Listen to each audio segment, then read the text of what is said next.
close is Chicago to being NFC North threats? Molly, they're moving in the right direction. But what we've seen in the past, especially in the NFC, the Cowboys, on paper, they're a great team, right? But we haven't seen that success coming to fruition because of what they have on their roster. So for the Chicago Bears, they're making Ryan Poles is making all the right moves, right? You're getting these offensive weapons. You're setting up whether it's going to be Justin Fields or Caleb Williams with the #1 overall pick. You're setting the young quarterbacks up for success by making all the moves that they have made. Now, the reason why I'm not going to say that they're going to be able to contend for this division is because I believe that much in the Green Bay Packers and Jordan Love and what he's been able to do.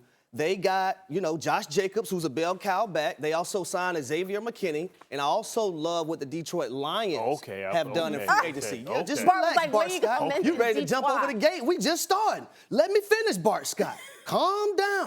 Bart, don't. Calm down a little bit. Holy Spirit activated. But I really like what those two teams have done last season, but also what they've added to their team. The Detroit Lions trading for Carlton Davis at the cornerback position, huge for their team. DJ Reader on the defensive line, also Marcus Davenport to go opposite of what Aiden Hutchinson has been able to do in the National Football League. I really like those two football teams, and I'm not looking at the Lions or the Packers to just contend for the division. I'm looking for those two teams to contend for the NFC as a conference. That's why I'm not ready to put the Chicago Bears there right now. I don't need 5 minutes I don't need a 5-minute soliloquy. They're competitors. They are not contenders because the rest of the teams in the division. It's very simple. I mean, for me, I'll put them right there. I think they'll put themselves in a conversation because this league and this game is about talent. And you talk about what Ryan Poles has done in the last couple of years.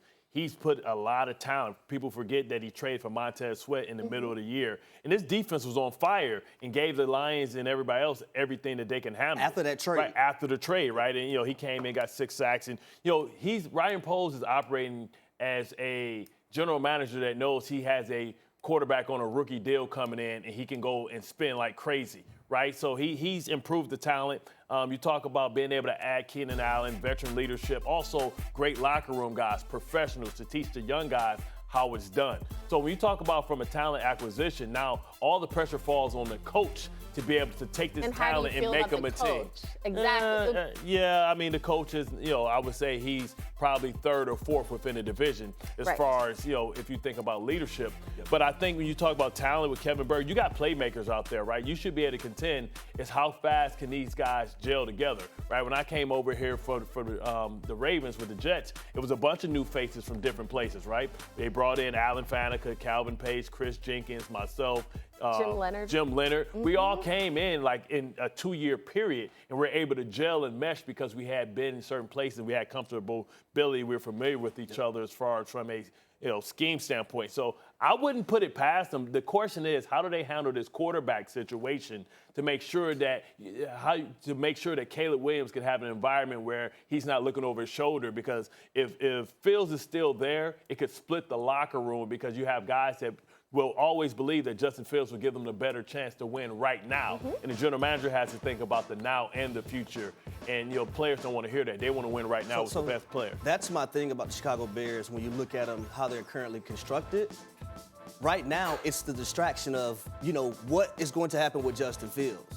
And I think it's organizational malpractice if you have both of those guys on the same roster. Because we just recently heard DJ Moore, their star receiver, endorse Justin Fields. Yeah. So you can't have 50% of the locker room endorsing Justin Fields. He's the leader. And have the other 50% of the locker room endorsing Caleb Williams.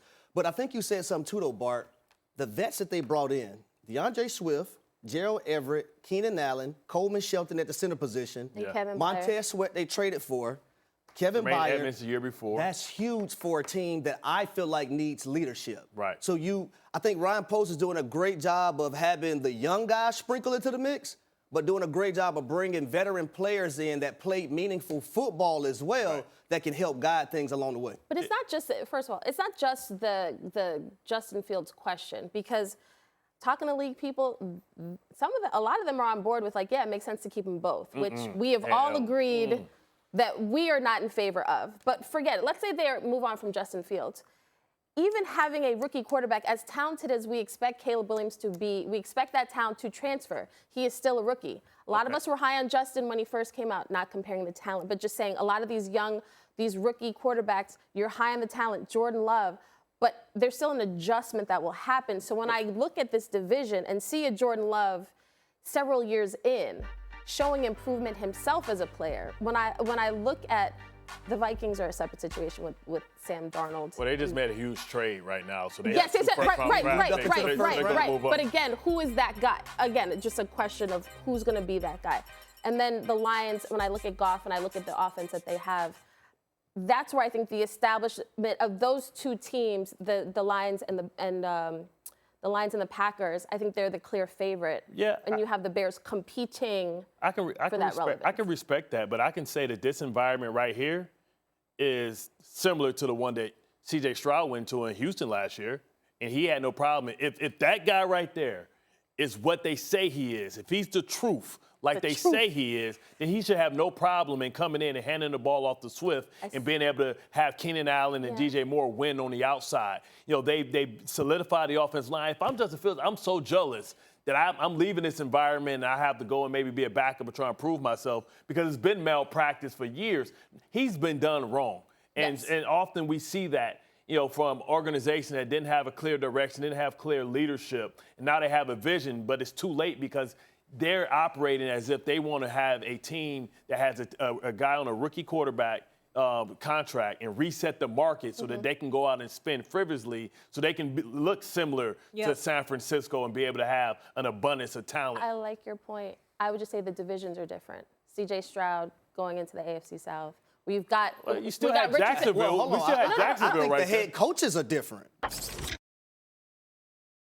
So some of the Bears' big offseason additions have come from the Chargers, including Keenan Allen, obviously, and Gerald Everett. Los Angeles also cut Mike Williams, while running back Austin Eckler signed with the Commanders in free agency. Let's not forget Jim Harbaugh left Michigan, fresh off a natty, to coach Justin Herbert and the Bolts. So, Harry, I'll start with you. What impact will these moves have on Herbert?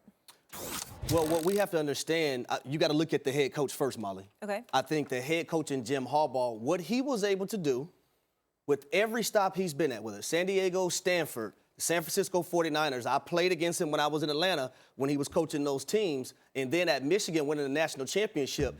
This is a coach that's going to predicate that organization and that culture off of physicality. So that offensive line that went into last season with that finesse mindset, that's not the way training camp is going to go this year. That's going to make a huge difference. So I think Jim Harbaugh being the head coach of this football team is going to allow Justin Herbert or take pressure off of Justin Herbert because the run game is going to be valuable. Things are going to be balanced across the board. So a lot of people don't like the fact that they're losing these wide receivers. Listen, Jim Harbaugh don't care nothing about them damn wide receivers. They're going to be a physical, imposing football team.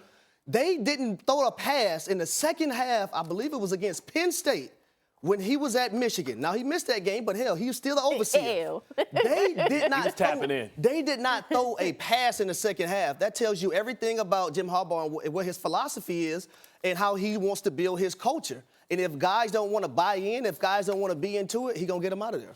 I mean, listen, NFL is about reallocation of funds. The reality was that, hey, he got Bosa to clear up some space.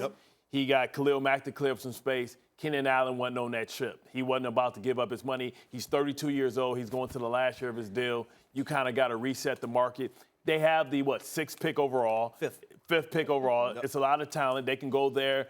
And, you know, you think Tyron Smith is still out there, still some guys there. The right tackle market in the draft is abundant, so they can even move down and still get a right tackle because Joe Alt is a left tackle.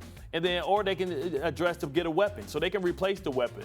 You know what I mean? If they want to. Last year, they drafted Quentin Johnson, right, from TCU, so they already had Mike Williams. Joshua Palmer is a promising guy that I feel like can and they should bring back, right? So they have options. But to your point, like you talk about a Harbaugh family, I played against his dad, right, in college. I played for his brother, and I know what the Harbaughs believe in. It's about physicality in football the old way. They're going to make it uncomfortable, right? San Diego. The Los Angeles Chargers has always been seen as a finesse team. He's going to take a lot of pressure off of Herbert by making him run the ball so he doesn't have to go back there and burp the baby 50 times a game and try and outscore people, right? He's going to slow the game down for him, and they're a legitimate threat whenever he comes in because he's a guy that knows how to build. Look what the success he had in San Francisco